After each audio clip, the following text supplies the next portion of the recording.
ಚಾಲಕ ನಮ್ದೇ. ಯಾರು ಹೇಳಿದ್ರು?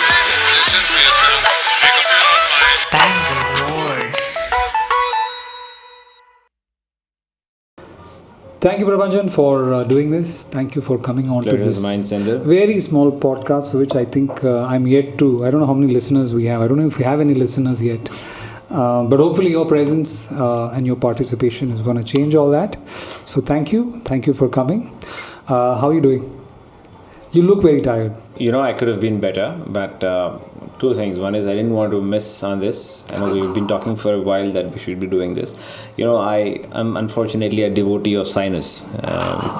There are days that are good, there are days that are bad. Today, I've heard about, I don't have sinus, but I have heard of people who have sinus. What happens? Yeah. Let me try and... How long have you had sinus? Because I know a lot of people who say... 25 years at least. 25 years? Yeah, easy 25 years, yeah, more than that. Yeah. So what happens when you have sinus? So it's like this. The beauty is, usually, if I can get into some of... Not to get too excruciating just the it, basics, man. But maybe, when you have cold, it just flows. It either flows or it gets blocked in the nose. One of the two happens, right? With sinus, usually there's nothing in the nose, but it's actually cold. It's all sitting up there here, somewhere here, or maybe some part of your face and up here. So it's always good if it's gone, right? And without getting too messy about it, you can't blow it out. So basically all the phlegm is just clogged up inside precisely. of your head. And you can't really get rid of it in the usual tried and tested ways. So you have a cold except... Right. It's just that, yeah, correct. It's just made it's like that. It's like that stubborn tenant that refuses to pay rent or leave. But why is there no cure for sinus? I'll tell you something that I heard, and I can't guarantee, since this is on camera, I can't guarantee the authenticity. But I know that basically that's how it is. See, anything that has got a viral.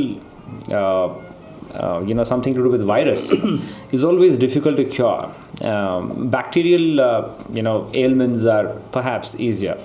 Don't count me for it, but what I hear is that virus has got this ability to have a dual... It's like onion, Vikram. It's got split personality. What it means is, it behaves differently when it's inside the body. It behaves differently when it's outside the body. I mean, not body per se, but in different circumstances. Let's say the cold. If you have running cold, I think we've changed the topic though after this. Yeah? If you have running cold. Okay, sorry. Just to finish that. If you're running cold, you can feel it running in the nose. Have you ever seen it running once it's out of your nose? It doesn't, right? That's virus for you. So I'm just giving you So that's like some really, I think. Right. Wow. So that's why I said. So virus is very tricky. So which is why common cold. Even if I had 3 listeners, I think it's lost to all 3. I think. But common cold doesn't still have a cure for the record. No, but that's because each time you get a cold, you get immune to that virus, right? So every time you have a cold, that's virus. You actually have a different virus affecting your body, right? Now you know why computer viruses. So you're saying every time you get sinus, it is just a cold, except you're like messed up. And why? But why are you messed up? Like, why are people with? Somebody who made me must answer that question. But I wish it's just the way. I'm sorry to hear that. Man. It's just the way our. It's like people with migraines, right? Yeah, exactly that. Right. You can't relate to what these people undergo because you're not in them. It's so personal. Not in them, it's so personal. I don't want to be inside. Exactly. Yeah. But the problem with sinus is mornings are bad. Okay. Because migraine can hit you anytime. Right. The sinus also can hit you, but usually the mornings are, they go bad. And if the mornings are bad, your day is ruined, right? But last question about sinus. Yeah, of course. Okay? Last question. No. Okay. This suddenly becoming like a medical. I know, but it's okay, right? Like maybe you have some information. I feel somebody is listening to me. Sinus. They're like, oh God, I thought I was the only one. There's one more. Yeah, all of you who are having sinus, I'm with you. Yeah. So basically, there is no cure for sinusitis. That's what it's called, right? It's arguable because some people say that there are therapies and I've been told to go for homeopathy. Nothing against homeopathy. Nothing against any medicine that can cure anything for humanity. Have you tried everything? Yeah. The thing is, homeopathy is it's very long. I don't think I'm going to live that long. Okay. Anyway, that's one thing. And I've been told of other therapies as well that I can do. There's also a thing of time that I could probably just live with it and do whatever I can and do a lot of other things. I'm so sorry to hear about your... Oh my God, this is like... But you know what? I'm actually good. But see, look at this. After talking about it, you look so much better than you did 5 minutes ago. I've suddenly started feeling better. You know what I'm saying? I think you got to share, man. I think that's the whole point of the podcast. Absolutely. Going on to hopefully more interesting things. I know we've had this conversation earlier, but I think this is probably a better time to understand. Tell me about what you do.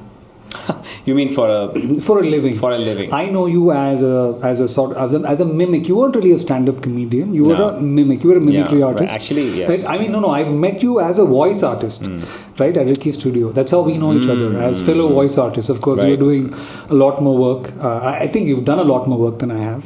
I'm just a hobby voice artist. I get called whenever. Actually, I get called because there aren't enough Tamil voiceover artists in Bangalore. That's right. That's the only reason. I know. It's not the quality of the voice, but you've done a lot more work. That's how I've met you, and then I also knew you through that as somebody who loves mimicry. And even now, I think I'm sure that mimicry is a very interesting thing. It's one of those things that can't be taught, and if anyone has got a school for it, don't join, because it can't be taught. Not to. Is there a school for mimicry? There isn't. There are schools for voiceovers and all of that, but I'm sure there are no schools for mimicry. There shouldn't be. I can't tell. You know what? Amitabh Bachchan's voice. If you want to get it, आपको ये करना है. आपको मतलब voice को baritone में लेके जाना है. फिर you have to have the timbre in your. How can you ever explain? You can't get into the theory of all of that. So it's gifted. And I have with all the humility and modesty underscored, it's gifted. I mean, I didn't choose, I was given. Genetic, my parents, my dad was a great mimic. What do you say? Yeah, in his own ways. I mean, in his own times, obviously the characters that were around him. He'd mimic famous actors at get-togethers. Singers, and people around, and he's had his own share of pranks like I have myself. So obviously these things they just flow, they just come in. I mean, I don't have I've just probably inherited a lot of that. So I think I was 4 when I first went on stage, which took all of the whatever I have never known what is. I think I was on stage even before I knew there was something called stage fear or stage fright. So I was very comfortable, even now, very comfortable with all the spotlight or the stage. I'm very comfortable with dealing with people and all that. So somehow mimicry got into me. I think in my school when this Mahabharat was on TV. I remember enacting an entire episode, and that in some competitions and all of that, and I won that contest. I think it was Lions Club of Hyderabad. I studied in Hyderabad basically and Kolkata. In fact, it became so popular that it was aired on Doordarshan. That was the only thing out there, right? Wait. You enacted Mahabharat. One episode of Mahabharat, yes. All the characters. Mono acting. Oh, you did mono acting? Mono acting, oh my God, mono acting. There are different... exactly, I forgot about it. It's mono acting, of course, with the voices. So in mono acting, usually you don't concentrate on the voice. Right. You are into the character and you're yourself. You play those characters. But I actually got the voices out of different So this people. Was in school? Yeah, high school, maybe, yeah. End of high school, yes. And that was telecast. And I remember... It was telecast? Yeah, why was it recorded? It was a contest. It was by Lions Club of Hyderabad. The Lions Club, it was a big event. It was a big event, yeah. Okay. And, nowadays I don't see much happening with Lions Club. There are a lot more. But those days, Lions Club was, it's pretty prestigious to have been featured in or having won something with them. And the worst part is, we are in today's, we are in OTTs and we can watch, rewatch, do whatever. That was poor thing. Only one. If you miss it, you missed it forever. Hit and miss. And that's what happened. I missed it. So I go to school next day. Everybody, I saw you on TV. Everybody else but me had seen you on TV. And Bhagat had back in the day, being in TV was a big deal, man. Yeah. Because there was only one channel, right. and you're there. And it was good. So I told my dad, and my dad was told, again, your son, all of us felt bad. My dad could pull strings. He was my dad. Actually, other way around. But he could pull strings. He somehow managed to get into the Doordarshan's thing, and they called us for a special screening in the Doordarshan studios. So it's just like 4 or 5 of us in the family. All of us sat and watched the same thing again. But you know, it would have been good if I'd seen myself on television. So just you like actually went to Doordarshan Hyderabad, and they sort of played just for us, and so that's how it picked up, and that.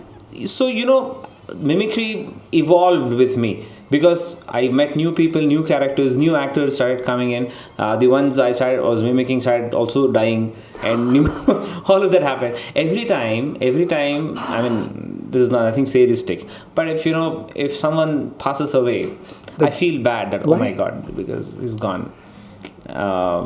The ones who I mimic, I mean, I feel bad that oh my God, one more character gone. But thankfully, that's how it is. But I find new ones. You feel bad because they are dead, as in you feel bad for them as a person, or is it because now I can't do the character? Yeah, because no, not just that. Because I get to observe a lot of them in their changing shades as they grow. As they grow old and the way they change. So I would miss all of that. I mean, I'm a voice lover. Right. You would have known that because I observe. And the best part of being a mimic is, it's the natural part of being a mimic is when you're talking to somebody, usually you listen to what I'm saying. But as a mimic, I don't just listen to what somebody is saying. I also listen to how somebody is saying. So that's what, and it happens, it happens involuntarily. It's not as if I want to do it. That's probably... You just get the idea. Yeah, it just happens. And it's just, perhaps God has gifted mimics with tremendous amount of observation power. I don't want to single myself out. I mean, I recently, I think I put up a post sometime last year, I think it was on Facebook, and I actually said I'm proud to be a mimic. And like the few of us who exist today.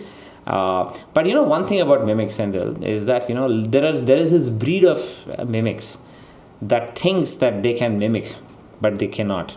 Beware of this breed, because they are the ones who actually they're a blot on being on the whole the mimic fraternity. They give a bad name to mimics everywhere. Yeah, because there have been mimicry contests, and I've been part of that. Right. And I pity people who think they are speaking like Amitabh Bachchan or Sanjeev Kumar or whatever. I mean, why don't you do one of your, if you don't mind, why don't you do one of your more favorite, one of your most convincing? So I'll tell you what. When I started doing voiceovers, by the way, this is an anecdote actually. I just remembered this.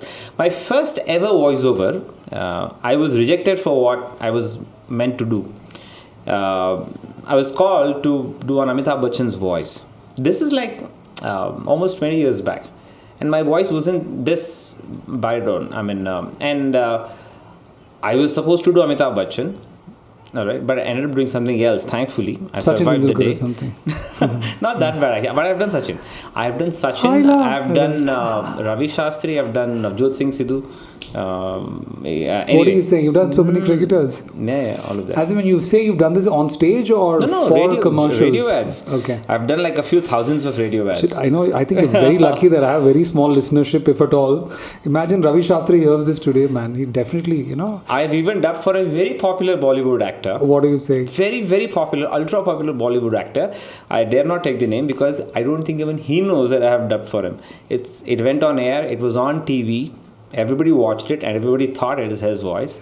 It's not his voice. Anyway, that's how it is. Anyway, so coming back to that, so on that day, my first ever day in front of the mic, and I was supposed to do Amitabh Bachchan, I couldn't because the recordist, couldn't just get the bass in my voice. Though he said, the diction is there, but voice, somebody else did that voice. And you know who that is?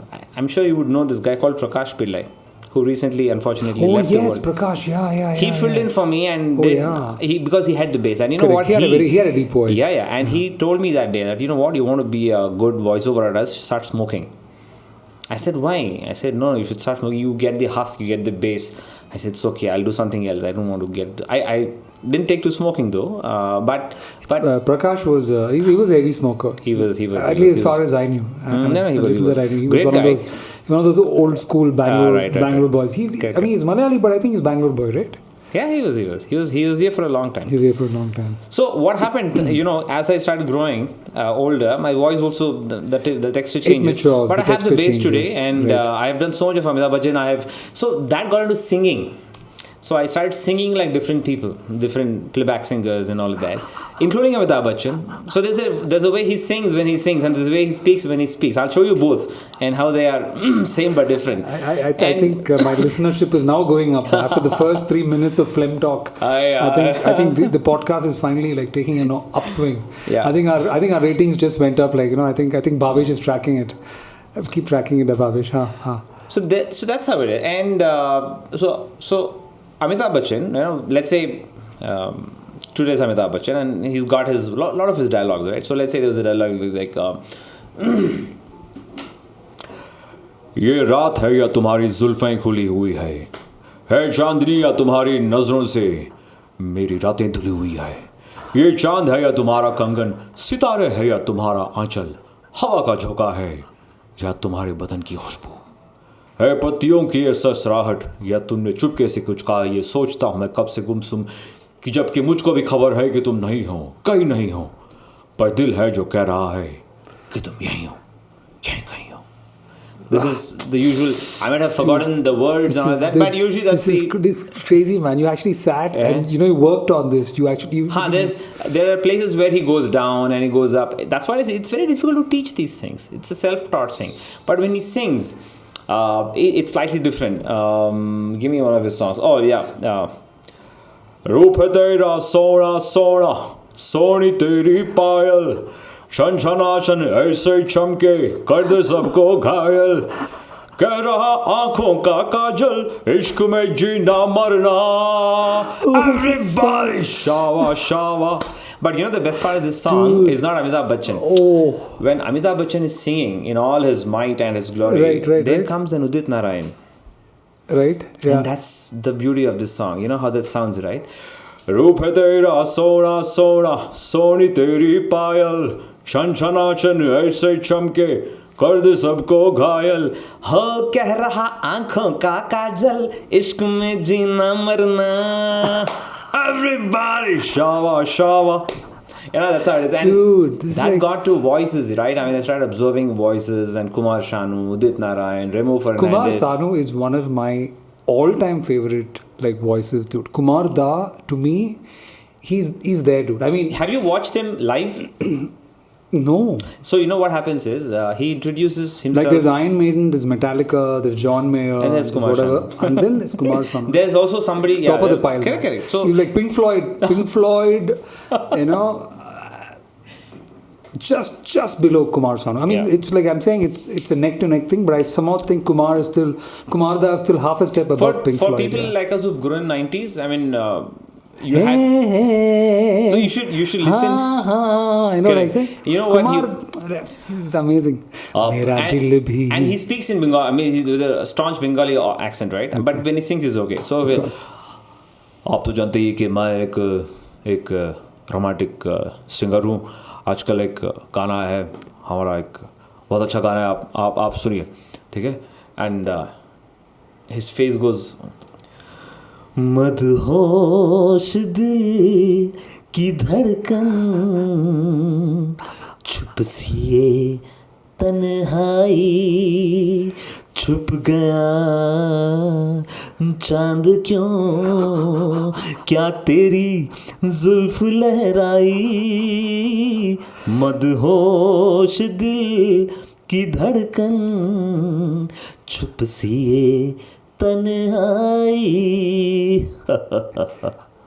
So that's good. That's Kumar Sanu. That's good. And you always challenge yourself as a mimic. I'm so glad to meet a fellow Kumar Sanu aficionado, man. I mean, a lot of them. And so but then do you have any t-shirts with like I love Kumar Sanu kind of a thing, or a poster in your room? I think you should get one custom one. When I was young, I was just tripping on this Tamil actor named Vijay Kant. Just for the heck of it. Because Lion Vijay Kant. He's like, if we would have to compare to today's audience, Vijay Kant, how do we describe the guy, man? He's like, he took himself very seriously. Okay, I've seen the movie. Like Vijay Kant thought he was Rajnikant.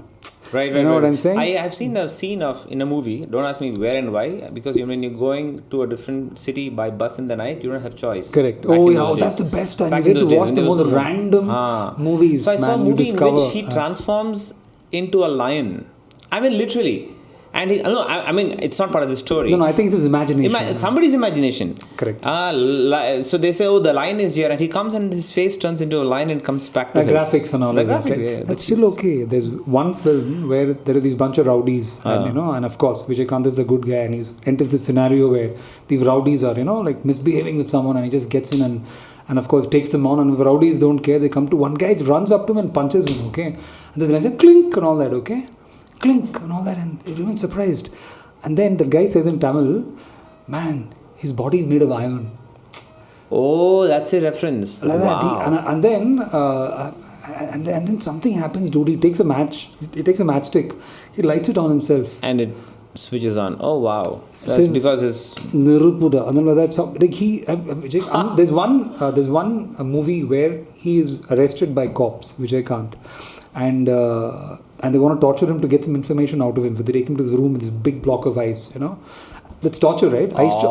He takes off his clothes and he sleeps on it, dude. Wow. And so they put electricity. They try to shock him. So they get these wires and they insert it into his body. The electricity passes backwards and the whole place explodes, and he says, Tota current ke shock adiko, which means when it touches me, current gets shock. So that's Vijay Kant. But I don't know why are we talking about Vijay Kant? We were speaking about Kumar Da, but I think it's disrespectful. No. Actually, yeah, correct. Yeah, so why was I telling you about Vijay Kant? So I used to, just for the heck of it, just for fun's sake, I started telling people that I'm a fan of Vijay Kant. So I started t-shirts, I started a bandana of Vijay Kant and all, okay. But after a while, I realized I actually became a Vijay Kant fan. Yeah, it gets on you. I started going to first shows of Vijay Kant. Suddenly I was like, what the heck am I doing? The joke became a reality. And every industry you got to get out of this. Yeah, every industry, I think, every film industry, every regional or whatever, has at least one such person, right? In Telugu, you have had Balakrishna. Telugu, you have many, dude. But Balakrishna is one guy who could send back trains and... Dude, he's a phenom. But they have got a fan following who watch his movies. I know. And make them hugely successful. I think this is the part of the podcast pity you, man. Pity me. What are we doing? Why I have to play that clip, no? Don't trouble the trouble. Have you seen that clip? Oh, yeah, of course. When trouble troubles you, something like that. Yeah. Okay. And the whole laugh ending of don't trouble the trouble. I'm not the trouble, you're the trouble. Oh, yeah, something like that. Ridiculousness, dude. Correct. He's a legend. Balakrishna Absolutely. is a legend. Yeah. These are. So that's what happened. And I started looking at... And it's sad the younger generation is going to miss out. Because I don't think these characters exist. They're looking for this real thing and all that. No, all of them, I think phenomenons, like all these guys, legends were born, I think, late 70s, 80s. No, not even early 70s. Early 70s. Balkrishna must have been born late 60s. Absolutely. 10 years from now, hopefully he'll be dead, man. And he's gone. But Vijay Kant is already one leg in the grave. He's gone. But these people, exactly. So why do you go and watch movies, right? You go and watch movies perhaps because you don't want to see what's already happening around you. You want to see something which is not happening around you. Nothing of this happen around you. They're going to miss all of this, actually. I think these guys, I think all these actors made it big in a time where people had really not the kind of access they have today to entertainment, right? Yeah. No choice, poor guys. Yeah. No, and I think they were lucky to be in an era where people expected less from cinema. You didn't really go to watch a movie. I don't think our parents went to the theatres to watch a movie for cinematic excellence. Right. What I'm saying? Right, yeah. They just went to get away from life. And of course, life was, I think, tougher for our parents than it is for us. And no matter how much we complain about how the world has gotten worse, it's only getting better. No, 100%. I completely agree with that. It has, and I completely second you on that. And as a result, we expect more from cinema. People... True. And today, you open your phone, there's so much entertainment, right, on social media. And Reels, I keep talking about Reels all the time, the kind of variety you have. A lot of that is also stupid. A lot of that is tacky. A lot of that is kitsch. And that's getting the eyeballs. It only shows people are liking all of that. Absolutely, man. Some of it is bizarre. Some of it I don't understand. But there is an audience for that. Yeah. And every now and then you have a trend catching up, right? I think recently, it's been all of this, the Sri Lankan song that caught up. Right? I heard that song. Something Mahe Gite or something like that. Something Hite, right? I don't. So the thing is, nobody ever understands that. That's what. There is no formula these days. There used to be formula. There used to be formulae for success in the past. Success, maybe you call mean it for getting eyeballs. Eyeballs, yeah, formula. You have that. But there is no formula these days, right? I mean, you never know what can succeed, what can become viral. It's going back. I don't want to say virality is hard to predict. Very hard. You never know. I mean, people are trying to spend a lot of money on that, but it's actually not about the money. It's something which it's very hard to crack. It's very hard to crack. And yet every brand, every client, every company is hoping with every piece of content they create. They're hoping to crack the formula. But I can tell you for sure, being a marketer, you can't do something and say, okay, you know what, I'm going to make a viral video. No, you can't make a viral video. You can make a video viral if the video is worth being viral. So it's very difficult. But so picking up the thread again on what I was trying to do, right, as an individual, it was very hard for me to find my place under the sun. Mainly because, being a mimic is harsh. Because you're treated as a filler. You're never the main... what happens in like college fests or any other fest, some major stuff is happening, in between 10 minutes something is wrong or something is not doing it. Mimicry is, you're right, it's a filler, right? It's a filler, Mimics right? And mimicry is used as something to plug between two things. Yeah, but something to open something. That's when I got into singing and mimicry together. Right? And I even got into stuff like, singing like a female, for instance. Yeah, you even did that, right? Yeah, you sing like a female and stuff. All of that is fun. Those are gimmicks. That's not. You can't do that for. I know of people who do that for a living, but I know how it is. It's not worth it. You can't. Your mind is not tuned to watching a man sing like a woman for more than a few minutes. Yeah. A few minutes is too long, actually. Yeah, I'd say a minute. Mm-hmm. Yeah. It would sound It would look very odd. But I know of some people who actually make long videos and have concerts like that. Where men perform as women. No, sing like women. That's what I'm saying. Sing as women. Yeah. I mean, that's how. Back many hundreds of years ago, right, when women weren't allowed on theatre. That's what. But that was at least playing a character. Correct. But here you're seeing a man with a thick moustache, and you're suddenly seeing female voice coming out of him. For a long time, I'm not taking names. Suddenly, it feels like we're talking about sinus all over again, man. But that's how it happened. I mean, but thankfully, one good thing that happened was the coming of radio. I mean, the FM channels that started coming in.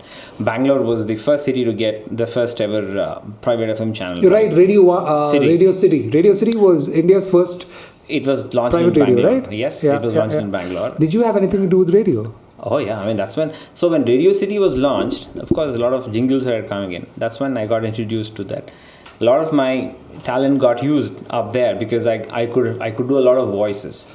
The interesting thing is, I don't know if you remember or you know of it. During those days when FM radios were sold, small FM radios were sold. You go to Majestic or wherever, they used to be sold as Radio City.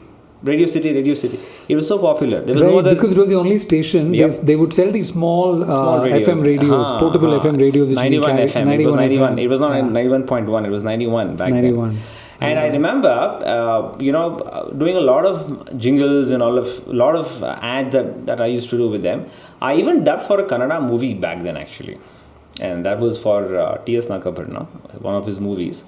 It was called Chigurida Kanasu. Chigurida Kanasu, correct. And it had Shivaraj Kumar in that. And I dubbed for one of the characters, and I ended dubbing for more characters. That movie, incidentally, for the record, I think Ashutosh Govarkar bought the rights for the movie. And that's what is Swades. So if you ever want to watch the original of Swades is a Kannada film. It's a Kannada movie. Are you serious? You should watch it.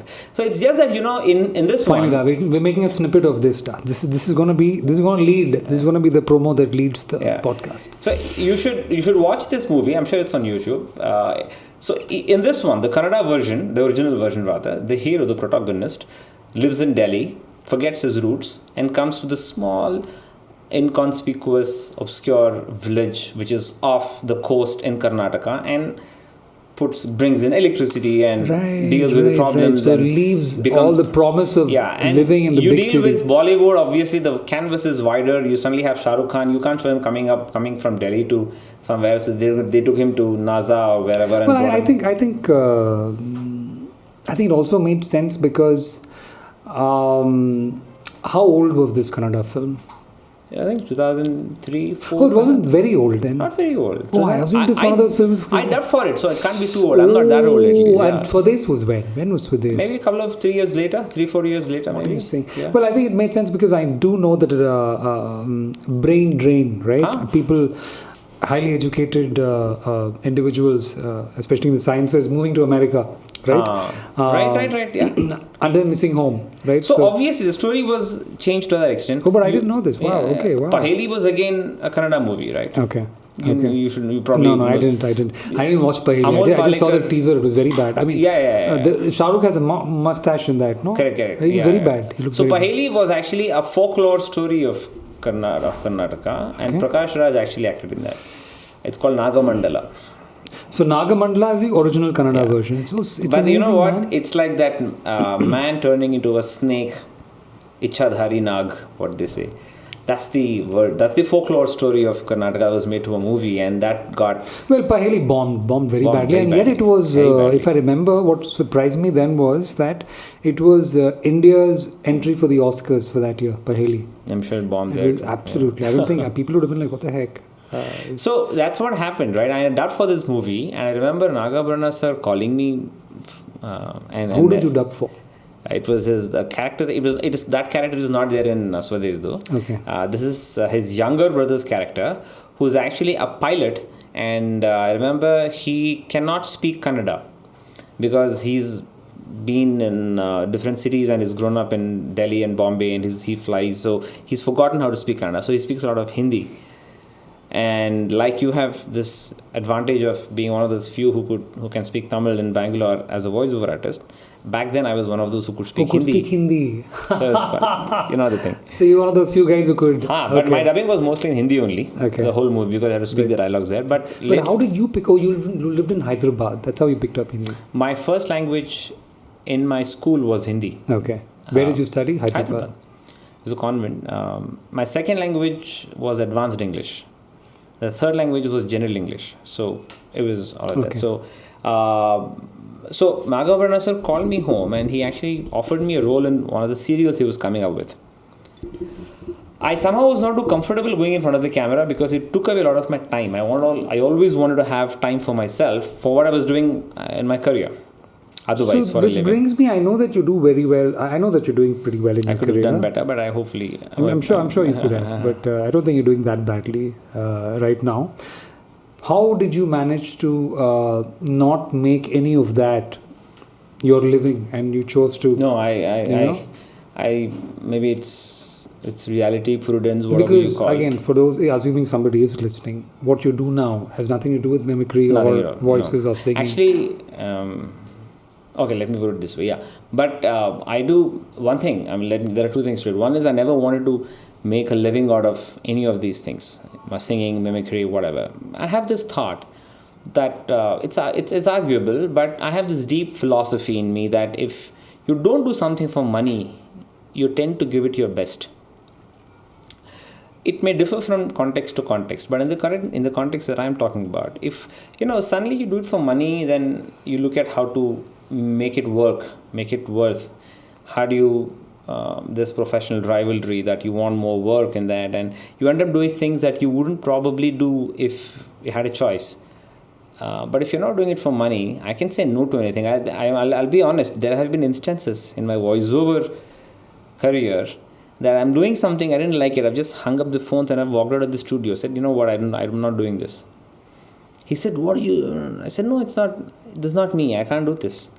So you can't say no. I said, of course I can say no. No problem. That's fine. But that's the advantage you have when you're not doing for money. But I was very sure, and I had seen the lives of some extremely good voiceover artists.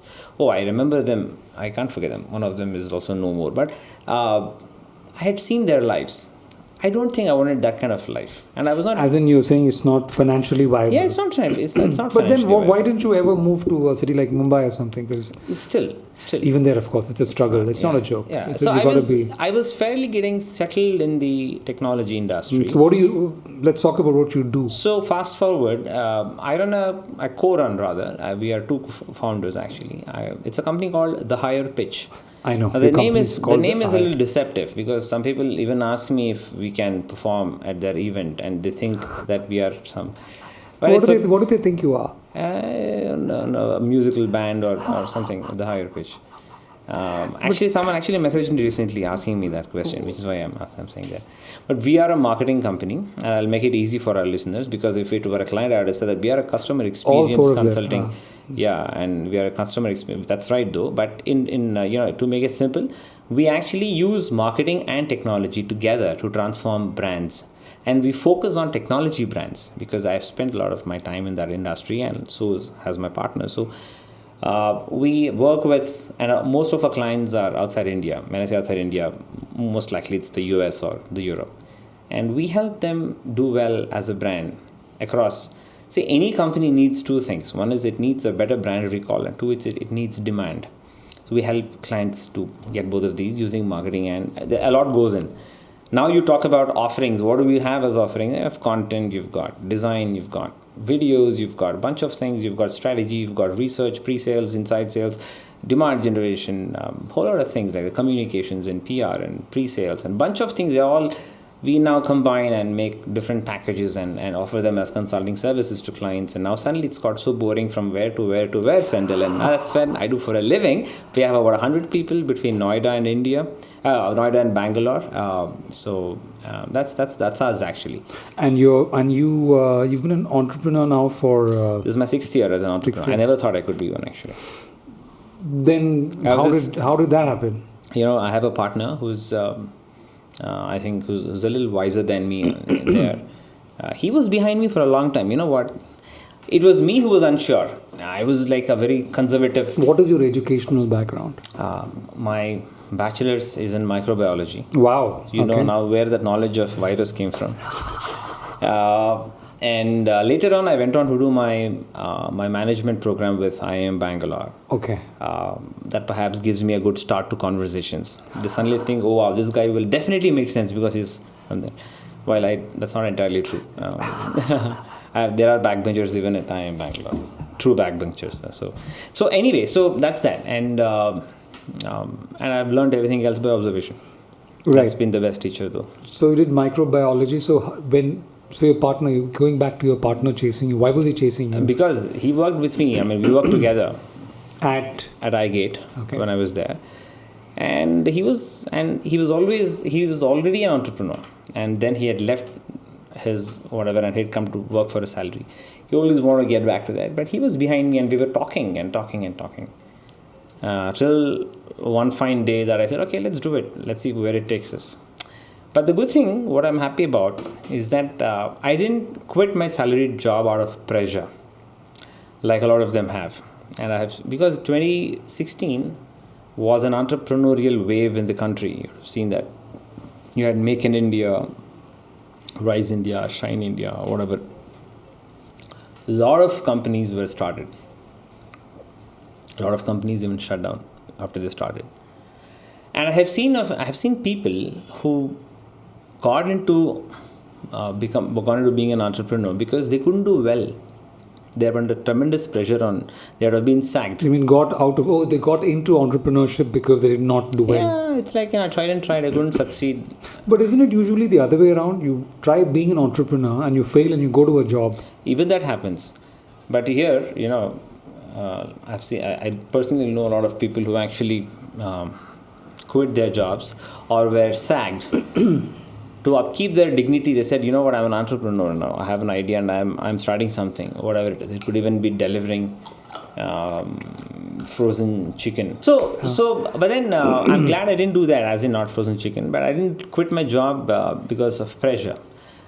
I will always be happy that I wrote my mail. As in, I'm sure, because I know that you were doing pretty well at iGate. I was with iGate. I was arguably, I'm told that I was the youngest head of PR in the country, in the IT industry back then, when I was heading PR for them globally. Then I was the head of marketing for 2 other technology companies after iGate. So you did not quit iGate to start your business? No. It was much later. Okay. I quit iGate. I joined another company. So I'm sure you had a fair idea of... I worked for a salary for almost 15 years actually. Right. Sorry. And then this happened, and Nishant and I one night we sat down, generally chatting. He told me something that he was thinking of, and I added some spice and all of that. And I said, you know what? It wouldn't work that way. I won't go into the details. It gets too boring. And I gave it a little bit of... So he had an idea. You gave a better spin on the idea. In your opinion. Yeah. And I said, you know what? Let's try and talk about this to a few people and see how this goes. And next morning we were at an event in Delhi, and we socialized the idea, and we got a thumbs up. So people started asking for our business cards, which were non-existent because we were still in our minds. That gave us a lot of... But aren't there enough companies that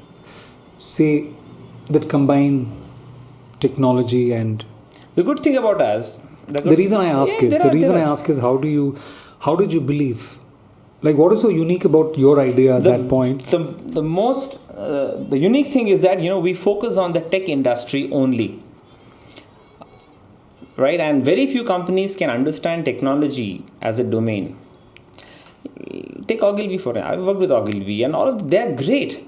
But very few of them, or a little part of them only can understand technology as a domain with the depth that the client knows. So you're saying the understanding of technology as a space. Yeah, I speak to, let's say, a CMO or a CEO of a technology company. I can speak their language. I exactly know what their pain points are. I know what to hit, where to hit, and how to make them feel better. But whereas most marketing professionals who are in traditional advertising and communication companies, they approach every client with an FMCG mentality. Correct. I agree totally. Absolutely with you, because I've seen so many agencies and so many marketing people make this mistake of approaching modern day companies. I have seen through the facade so much, Senthil, that I've seen times when a very good brand agency comes up and we are talking about launching, let's say a cloud solution, a pretty intense cloud-based solution in the US market as a client, and they would come to us. You know what, all this is great, but I've got something which is hard hitting. We need to be very simple in our messaging. That's because buggers, you can't understand what's happening, right? You just cover it up by saying, I'm keeping it very minimalistic, very simple. It's always great. I mean, that's fine. There is a beauty in simplicity also, but you should understand the complexity to make it simple. Right. That is lacking. I mean, most agencies approach technology. Though I know that, they have some of the largest clients as their, largest IT companies as their clients, but I don't think they're very platonic. So what makes you guys, how is it that you and your partner or your company understands technology better? See, all of us we have spent our lives in the industry. The other side. You worked in technology companies. Correct. When we approach clients, we tell them this fact that, our leadership, our founding leadership, and a bunch of others also, not just the two of us, the bunch of others in the company as well, we've all spent our time on the other side. So we are on the same side technically, right? I mean, I know what you want, I know what you're looking for, I know how that should be done. Let us do it. I mean, no one else can help you this well. I mean, you're having a doctor who's been through all of the pain. So I know what you're going through. A doctor who's been through all of your pain. Wow. Is that line you keep using in presentations? No, this is my first actually. Nice. I just came up with this. Nice. It's a good one. That also helps me survive. No, nice. I mean, coming up with such things on the go. So you are a communication partner? No, it's a brand transformation partner. Oh, you're a brand transformation partner. The beauty is, all technology companies, all the brands that they are in different journeys. Let's say a large company is in its own journey, and a small company is in its own journey. Sorry. Yeah, that's right. Yeah, and everybody, I mean, they all need to be transformed always. They need the pace of transformation, the mode of transformation, and I think this doesn't like us. I think it's like. There it comes. The old Indian way of correcting things. Give it a slap. And hope it works and all of that. Yeah. So everybody is in a different journey. I mean, they need help. They need not help. Some of them need help. Some of them need care. Some of them need attention. Some of them need cajoling. Some of them need a slap. But that's how it is. I mean, it's a very interesting. See, you would actually look at you look at technology advertisements. They used to be very boring. Like for example, IBM advertisements, very boring. I mean, I would say straight-jacketed. Now suddenly there came. I'm not even bringing in Apple here, because Apple is still a consumer-driven technology company. But look at Accenture. I respect them a lot. Tremendous amount of marketing thinking that they've been always putting into their campaigns and the communication. But IBM has also had some award-winning campaigns in their times. Maybe I don't know how much of that is seen light of day in India, but they've won. They have. But you're talking about what you and I. How do you ensure that? I mean, if you were to make technology super duper complex technology campaigns interesting, learn from Accenture. I have a positive bias towards Accenture as a company. They're really good. Even now, to this date, till date, they continue to be very different in campaigns. A lot of people they're like the Apple of IT consulting services. And they've also bought over a huge advertising company now, Accenture. Yeah. But that's a trend you're seeing. You will see lot of advertising companies being bought over by technology companies. Yeah, they're eating in. So you look at it, because technology has always solved back-end problems. When I say that, how do you go to a bank, you have a banking application.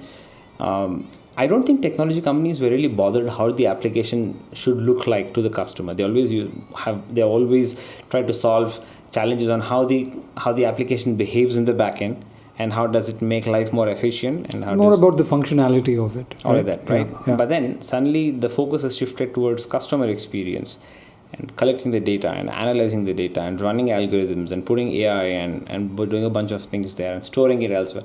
So all this accounts for good front end as well. And now a good front end comes with design thinking, and abilities in being able to map customer journeys. These are all words that have always been residing with marketing agencies.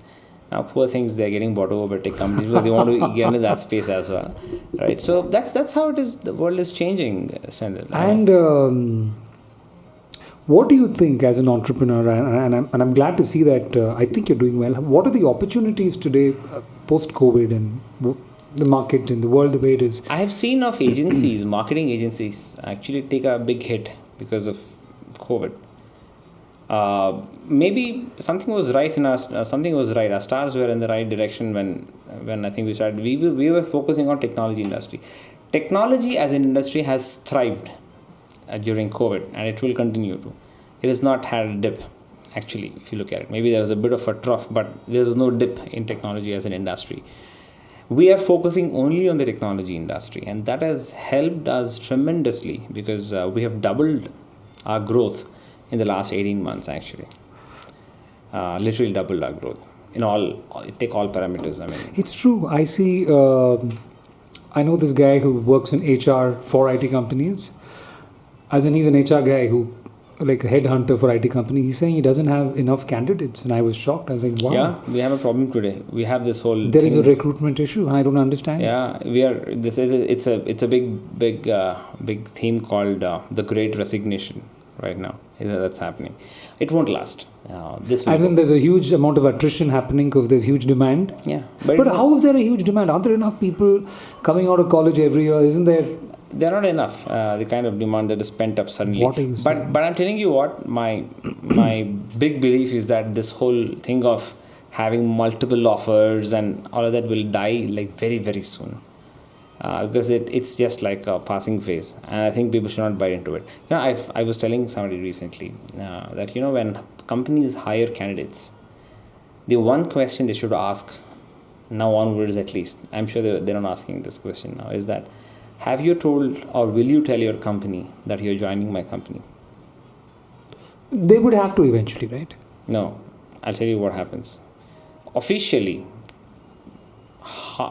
people usually don't say where they're going. You ask anybody who's resigned, and I can play that character, in fact. You know how that works. You ask someone who's resigned, you know what? Oh, you've resigned. So let's say I'm the manager, and I ask somebody, oh, you've resigned. So what happened? Where are you going? Any plans? Yeah, I have 3-4 offers. I'm thinking, one is here and one is there. I'm thinking what maybe they have. Not everybody has 3-4 offers actually, or maybe they have, but usually they don't. But the idea here is they never disclose their destination. Some people just do it that way. Anyway, most people do this. They don't tell you where they're joining. Right? I don't see a reason why they should not. I think the Indian mentality is to not, jinx it. Tell me why. Give me a reason. What do you think? Why do you think you won't? I think it's because they're scared that the minute you find out where I'm joining, if you don't like me, you're going to call up someone. So it's a really shit way of thinking. Exactly, which means you're so not confident of your own self that you can't stand. Yeah. It also shows that you're probably kind of slimy. Maybe you've done some shit. You know what I'm saying? So as an employer, I would urge all my fellow employers to ask this question to your prospective candidates. No, I'm wrong. I think the other reason also is this Indian mentality of nazar lag jayega. You know what I'm saying? No. A lot of people also believe that if I say it, let me not tell anybody till I join the company. No, but they do tell their own close friends. Very close friends, because they believe that you're my close friend, so you're not going to be envious of me. You know what I'm saying? I think it's an Indian thing. I think it's a thing about, I don't know if it's Indian or universal, but I think in India it's because the IT industry at least doesn't hold to the evil eye. The evil eye. But then the only reason is that they just want to keep it a secret. That what if these guys do something? Come on, you should be confident of your own self. Absolutely. Be transparent. If somebody has got the guts or doesn't want to work, I think we should embrace the openness and say, I want to join XYZ. I've got an offer from them. I'm not expecting you to match. I want to go and join. I just want to let you know because, by the way, whenever I've quit a job, in my salary job, I have told everybody where I'm going. And I have had no problems doing so. That's why I'm saying. I'm not just saying because I'm not asking people to practice something that I've not.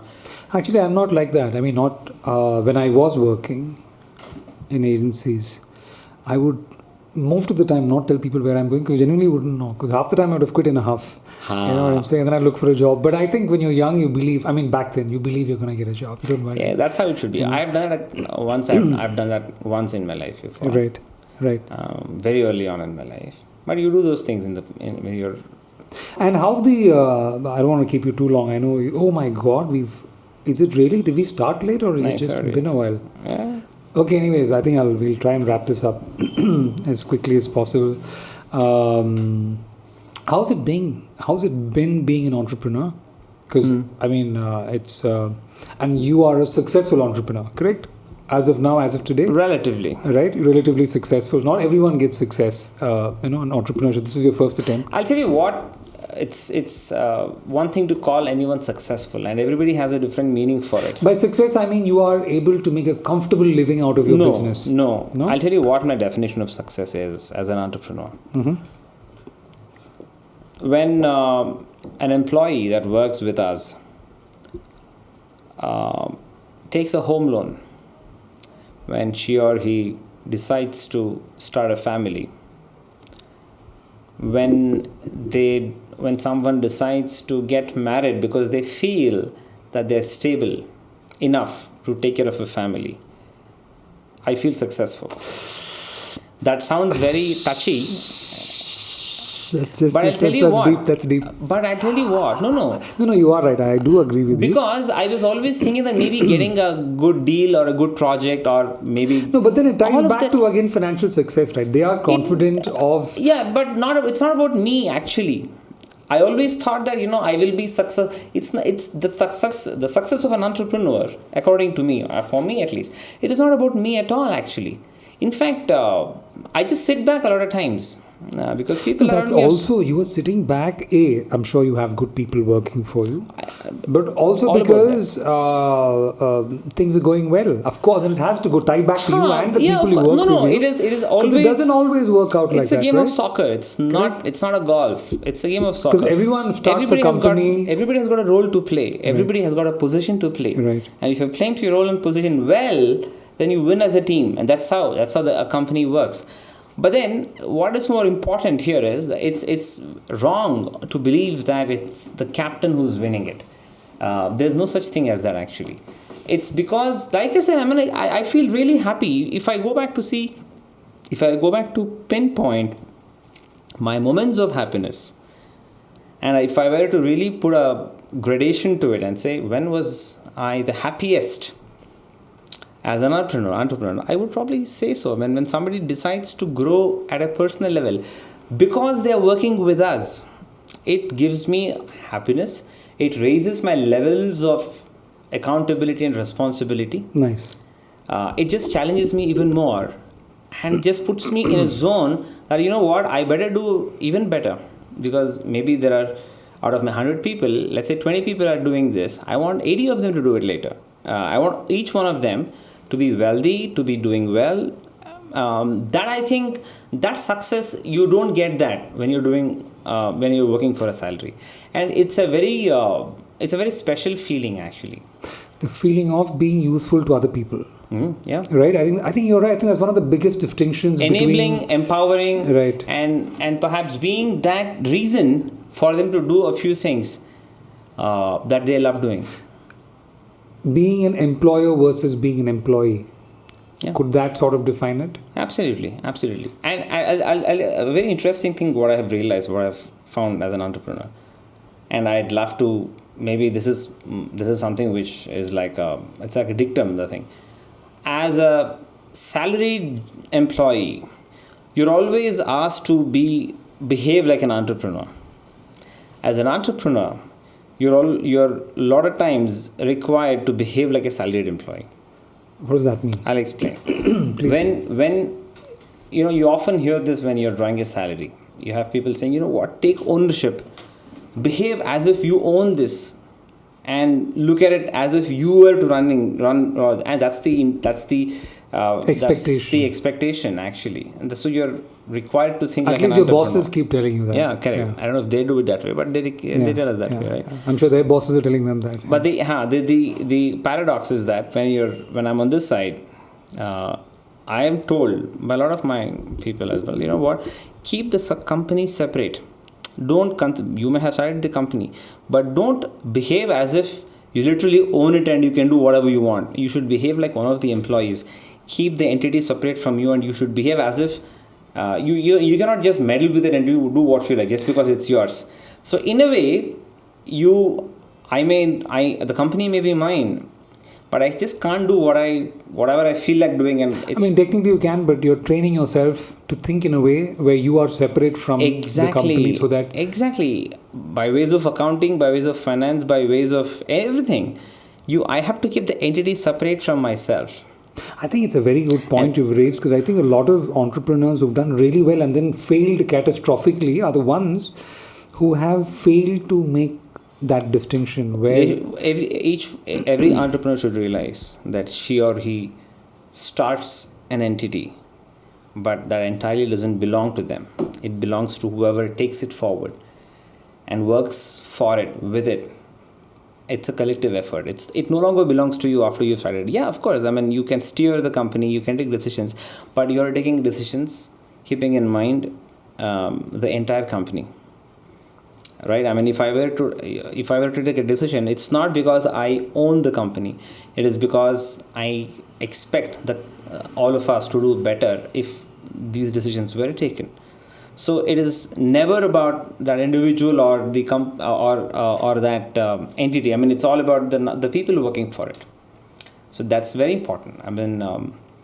The only reason why a company. And how did you understand this? Like, how did you arrive at this understanding of? Because the reason I ask is, a lot of people fail at entrepreneurship, right? Because sometimes they just purely lack the skill sets to do what they're supposed to do. But a lot of time it's because they have a lack of understanding of the basic principles of how to conduct themselves as individuals and as part of the organization they start. Perhaps so. That's why they fail. In your case, you've not made those mistakes. In fact, whatever you said, we have made mistakes. I continue to make them, actually. So where did you how did you get these? Is it? I'm sure it's not through IIM. No. They don't teach you this at IIM. Yeah, exactly. I wish they did, actually, but they don't teach you this. But then it's pure. You should, when you're starting something. Everybody starts with a lot of passion. There's no doubt about it, and hopefully a lot of belief as well. But there is one thing about that, and there is another thing of being able to breathe and live what you want to do. That is not passion. I mean, you're constantly thinking of it. And that's not pressure. It's not doing it with any kind of pressure. It's doing it because you enjoy it so much and you want it to do well. So I think about my company at bizarre times, at a lot of things. I mean, I never take a break from thinking about it. I may not be working, and I tell my confidants in the company or the close leadership to do the same. Weekends are off, no doubt about it. I don't expect people to work on weekends, but that connect with the brand helps. I think it also has to do with the entrepreneurial spirit, because if you're working in somebody's organization, it's very hard to be. I mean, there are people who are driven. Even I was like that actually. If I think of it, I was like that. I mean, I was always. So I think the lesson to be drawn here is that whether you're an employee or an employer, be connected. Be constantly connected in your mind. Be engaged, be connected. Because a lot of times, I mean, you know it better as an advertiser, right? So you get ideas in unusual places. At the most bizarre times. So keep thinking, and that one thing can actually change the lives of several people. Focus. Focus and self-belief. Vision. Lateral thinking. I think all these things are one and the same. They intertwined. But I think a lot of us overlook these basic things. No? And we try too hard at times. Actually, we just try too hard at times. And I'll tell you something: ingenuity, innovation, and that's all what life is about. The big words, man. No, being different. The problem is, while what you're saying is 100% true, I think these words are used so much nowadays. Let me put I think we just lose interest in these words. Let me just put it in a simple way. Trying to be different and successful, it doesn't happen from 9 to 5. Not necessarily. Because you cannot time innovation. I cannot say that, you know what, I will start innovating from 9 and stop at 5. It is rubbish. Those are certain disciplines that are to be kept, keeping in mind the larger interests of the organization. But having said that, you should be connected. Otherwise, you know what, you will just walk into your grave one day like a lot of other people, or you can actually lie with all your glory and say, buggers, look what I did. And I was up there. So that's the whole thing. You know, at the end of the day, at the end of your life, you should have stories. If you don't have stories, then a life gone. It's just gone. So look for opportunities to just have great stories to tell. So that's what it is. Dude, I've always admired you. One of those guys who's always been positive. And our deck, by the way, this is the first and the big line we have. Let's be your storytellers. That's the line that pitch to clients. We'll tell you a story. Okay. And we can tell you, we can create. If you don't have one, let's write one together. Nice. And that's how it is. It's all about stories. Hats off to your positive. Sorry. We have exchanged a lot of stories today. Yeah, man. And I think it's unfortunate that I don't want to keep you any longer, because if we start talking about some of the experiences we've had, some of the madness, some of the really silly things we've done together, and it's always what I've admired about you.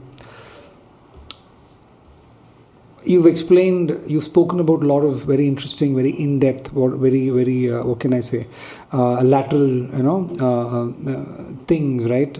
And yet, whatever you and I have done together, and most of it is me pulling you in to do those things, were really stupid, silly, nonsensical things. And what always admired me about you is that I know that if it's something stupid, if it's fun, if I call Prabhanchan, he will come. Yeah.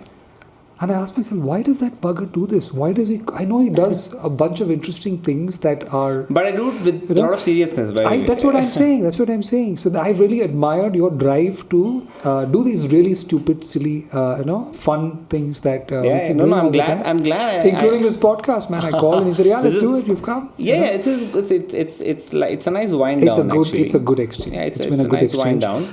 And I hope that some of the things you said are useful to someone somewhere, man. Because a lot of it is interesting. Yeah. I don't want to keep you any longer, because I know, knowing you already mentioned to me that you have a call right now. That's fine. I have not been on it, so I presume they're not missing me a lot. Okay. Anyway, thank you so much for coming. Would love to have you again sometime in the not in the near future. in the future when there's something new for us to discuss. When you can spare another hour and a half. Or my whatever. pleasure. Yeah. Thank you so much. Thank you so much. Hey, let's end this with something. Give the audience a treat, man. What do you want? I mean, going back to your glory days as a mimic. Let's end this, because the bit where you were mimicking was hilarious. One voice that I've always. This is going to be the next promo. This is the big one, huh? Yeah. One voice I've always loved singing in is Sonu Nigam's voice. Sonu Nigam. Yeah. I mean, sing in Sonu Nigam's voice. I don't think I can sing like him. It's wrong of me to say that, but there are a few nuances of Sonu Nigam that come out when you're singing, or when he's singing, right? So maybe it's a good end to the show. It's like a nice, like you said, but these are a few lines I'll probably end. चाहे जो तुम्हें पूरे दिल से मिलता है वो मुश्किल से, ऐसा जो कोई कहीं है, बस वही सब से हंसी है, उस हाथ को तुम थाम लो, वो मेहरबान कल हो ना हो। वाह dude, हर घड़ी बदल रही है रूप जिंदगी, छाँव है कहीं कहीं है धूप जिंदगी, हर पल यहाँ जी भर जियो, जो है समा कल हो ना हो। Bhavish, clap that. Thank you so much. Like a crescendo ending, right? Yeah. I think viewership going up by at least 5 people. Thank you very much. Thank you. Namaskar. Thank you very much. Thank you so much. Thanks, Sandhya. Thank you.